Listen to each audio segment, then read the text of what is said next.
Ja, heer Pirkan. Ik ben aan de telefoon. Ja. Snel uit een meeting rennen. Ah, wat voor meeting was dat? Vertel me. Wat we willen weten. Nou, je weet, we zitten in een politieke tijd. Ja. En je bent continu bezig met mensen, want het gaat om mensen. En natuurlijk heeft dat allemaal te maken met de mobilisatie binnen de NPS voor de komende 3,5 maand, richting 25 mei aanstaande. Ah, ik begrijp dat jullie vandaag een feestje hebben. Er is een jaarlijkse Oppoyari-vergadering. Okay. Dat wordt georganiseerd door de afdeling Paramaribo. U weet dat de NPS bestaat uit 11 afdelingen. Elk district heeft zijn eigen afdeling. En we hebben extra afdelingen in Wageningen. En zo doen zeg maar de afdelingen hun activiteiten. We hebben de vorige week gehad de Oppoyari van de afdeling Para. En vanavond heeft Paramaribo haar Oppoyari-vergadering. Oké, meneer Rusland, terug naar de topic waarvoor wij een afspraak hebben. Er wordt veel gezegd over mogelijke verdwijning, verduistering van wat men schat vooralsnog ruim 100 miljoen Amerikaanse dollars, van wat genoemd wordt de kasreserve van de banken. Wat is uw eerste opvatting hierover? Nou, ik moet u zeggen dat bij het horen van dit bericht, ik eerlijk moet zeggen dat ik bijzonder boos was, woedend, omdat je je afvraagt van hoe kan dit gebeuren? Het is eigenlijk een situatie zoals ik dat zeg, is het stelen van geld van mensen die hun geld in vertrouwen bij de bank hebben gezet. En je gaat ervan uit dat als we dealen met onze banken, als we dealen met vooral de centrale bank, die een bijzonder belangrijke verantwoordelijkheid heeft in die samenleving om ervoor te zorgen dat onze munt wordt beschermd, dat onze zaken financieel goed lopen, dat juist bij die bank dit soort zaken kunnen gebeuren. Nogmaals, u weet het, we hebben er al veel over gesproken, maar om het kort samen te vatten voor de mensen. Het gaat erom dat de centrale bank, de algemene banken, laten we daarmee beginnen, verantwoordelijk zijn voor jouw centen. Wanneer jij je geld plaatst bij DSB, bij Hakeringbank, bij Finabank of waar dan ook, dan ga je ervan uit dat je anytime moet kunnen beschikken over je geld. Nu gaat het over de devieze componenten. Sommige mensen hebben hun dollars gespaard, sommige mensen hebben euro gespaard. En in de periode rond 2002 hebben wij, toen wij aan de regering zaten, een formule bedacht, onder leiding van meneer Telting en meneer Hildenberg, waarbij wanneer je deviezen op de bank hebt, dat 50% is het intussen de kasreserve, apart wordt gezet, zodat je altijd in staat bent om op verzoek van de cliënten ze hun geld terug te geven. Die gelden mochten de mensen, omdat je natuurlijk kwam uit een situatie van, u weet nog die situatie met meneer Goedschalk en meneer Weidebos, toen was de centrale bank al in grote problemen geraakt, bankroet eigenlijk. Dus er was weinig vertrouwen in het Surinaams systeem.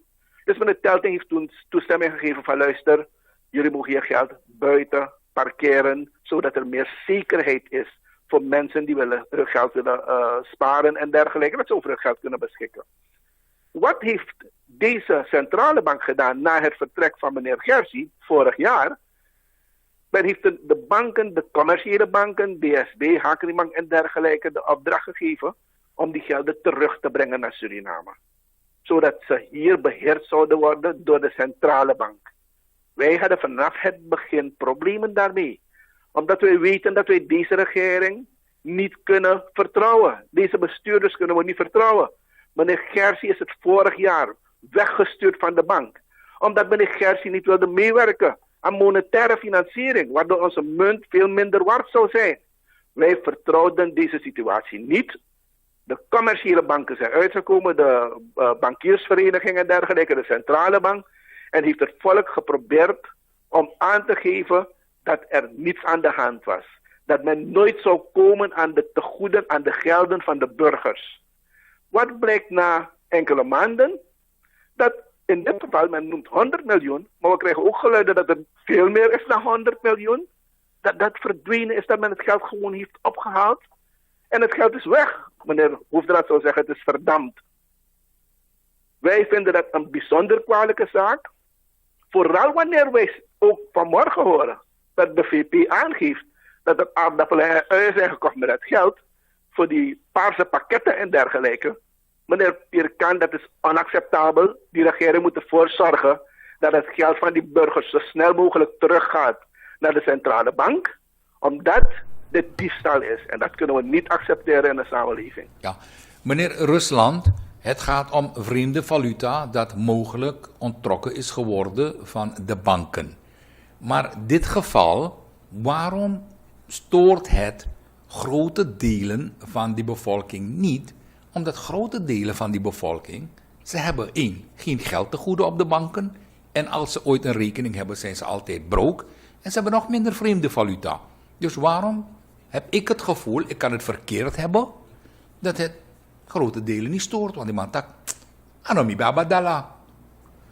Meneer Pirkan, we zullen het volk natuurlijk moeten aangeven precies wat de consequenties van deze handeling van die centrale bank, onder deze leiding de RVC de directie is, en onder natuurlijk de minister van Financiën en de regering. Waar het om gaat is dat men moet weten dat een pressie bij een bedrijf, een handelszaak en dergelijke, de mensen in staat moeten zijn om met het buitenland natuurlijk zaken te doen. Men heeft hun deviezen nodig om die zaken te doen. Wanneer die regering komt en die deviezen van bedrijven, het kan zijn dat de burgers, bepaalde burgers geen geld hebben en denken van nou ja, is een ver van mijn bedshow. Wanneer men die deviezen weghaalt, kunnen die bedrijven geen zaken meer doen. En dat betekent dat ook jouw werk uiteindelijk in gevaar komt. U moet begrijpen dat dat grote consequenties kan hebben voor onder andere de mensen die gewoon werken hier en daar bij verschillende bedrijven, bij verschillende zaken. Waar het verder om gaat. Die middelen worden gebruikt of genoemd als deel van de reserves bij de centrale bank.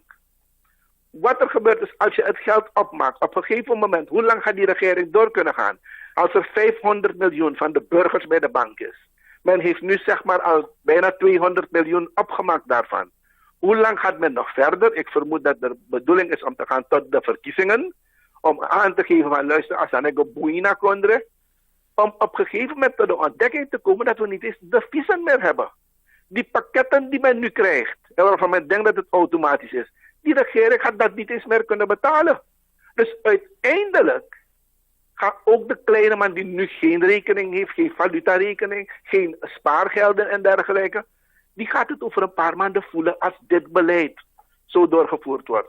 Dus we hebben er alle baat bij de mensen die een beetje meer weten, om het volk deze dagen, deze uren continu te informeren over waar wij voor staan en ervoor te zorgen dat er grote zorg is.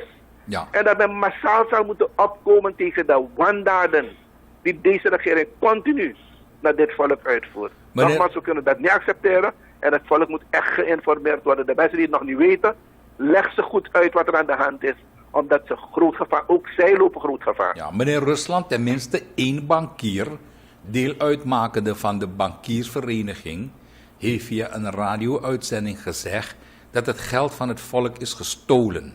Eén bankier heeft dat duidelijk gezegd, terwijl de bankiersvereniging met een meer diplomatieke statement is gekomen van de regering gaat ons terugbetalen binnen 3 jaar. Maar deze bankier zegt, dat is gewoon gestolen. Bent u de mening toegedaan dat het is gestolen? Daar komt het op neer. En ik bedoel, het is een deskundige die dat zegt en ook durft zijn mond open te doen. De bankiersvereniging zegt van er is een deal gesloten, binnen 3 jaar zal het geld teruggestort worden. Meneer Pirkan, gaat u ervan uit dat u 5000 SRD heeft, u geeft hem aan uw neefje om voor u vast te houden voor wanneer u het nodig heeft dat u het terug kan krijgen. En wanneer u uw geld wil hebben, komt u tot de ontdekking dat hij feestjes is gaan vieren met het geld. Dat hij bier is gaan kopen. Dat hij nogmaals allerlei toestanden heeft uitgehaald met het geld. Wat gebeurt er? Wat vindt u dat dat is? Dat is diefstal. En wanneer je natuurlijk, de man gaat spreken, dan kan de man niet komen zeggen van ja, ik ga het over 3 jaar terugbetalen. Die man gaat de bak in. Wat moet met die regering gebeuren? Daarom zeg ik, 3 jaar heeft men aangegeven. Maar wat mij betreft moet die regering andere maatregelen treffen. Ze moeten gaan kijken waar ze dat geld gaan vinden.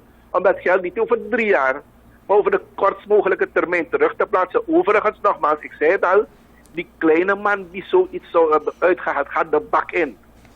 Die regering kunnen we niet de bak inzetten, maar ik denk dat het volk onder andere op kort termijn de keus heeft om deze zaken af te straffen. Want zij zouden de bak ingaan en we moeten met die regering natuurlijk afrekenen omdat dit soort zaken onacceptabel zijn. Het speelt met onze toekomst. Meneer Rusland, welke actie gaat uw politieke organisatie ondernemen? Want u bent ook lid van de Nationale Assemblée. Wij hebben onder andere natuurlijk onze stem laten horen. Ook nu op dit moment via uw medium laat ik mijn stem horen. Om de mensen op te roepen dat men waakzaam moet zijn, dat dit niet kan gebeuren.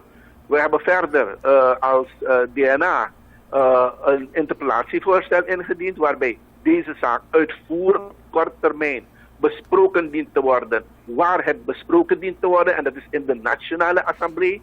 De regering moet komen met uitleg en natuurlijk de bewijzen van wat er allemaal aan de hand is, want er speelt nog een heleboel meer. Het is begonnen met de peperdure auto's van de directeur of de governor van de centrale bank. We willen weten wat precies daar is gebeurd, maar ook een heleboel andere zaken. We horen zelf dat termijndeposito's waarschijnlijk ook in het spel zitten. We moeten als de Nationale Assemblée, als Nationale Assembleeleden precies weten wat er aan de hand is. En natuurlijk zouden wij als Nationale Assemblée breed, want dit eigenlijk gaat niet alleen de oppositie aan. Dit moet ook de coalitie bewegen om te zeggen van regering, dat kan niet. U moet terugkomen en u moet corrigeren op korte termijn. En als partij, als Nationale Partij Suriname, verwijzen we naar de tijden toen wij in de leiding van het land zaten, waar dit soort excessen in deze samenleving niet mogelijk waren. En men heeft een kans, men heeft een keus om op korte termijn 25 mei aanstaande ervoor te zorgen dat wat er op dit moment gebeurd is in de afgelopen 10 jaar, dat men dat afstraft en dat men de juiste keus maakt. En wat ons betreft is het weer de NPS om ervoor te zorgen dat we weer een verantwoorde regering krijgen die rust kan brengen, ook op het financieel vlak. Dat we weer stabiliteit kunnen krijgen wat onze koers betreft. Want op dit moment kan ik u niet zeggen wat die koers eigenlijk zou moeten zijn. Men houdt het vast met kunst en vliegwerk. Het is 9 punt zoveel, maar we weten ook niet waar het naartoe gaat. Verder, heer Pirkan, want ik heb zo het gevoel dat we komen aan het einde van dit gesprek. Ja. Wil ik toch de burgers oproepen. Wij moeten vechten en wij moeten tegen die regering ingaan. Dat men niet doorgaat met die praktijken die men uitvoert. Maar laten we in ieder geval aan de andere kant ook rustig zijn. Laten we geen acties ondernemen richting de banken die ons systeem in nog grotere problemen zou brengen. Maar laten we alert zijn. Laten we ervoor zorgen dat we die regering krachtig terugwijzen om corrigerend op te treden.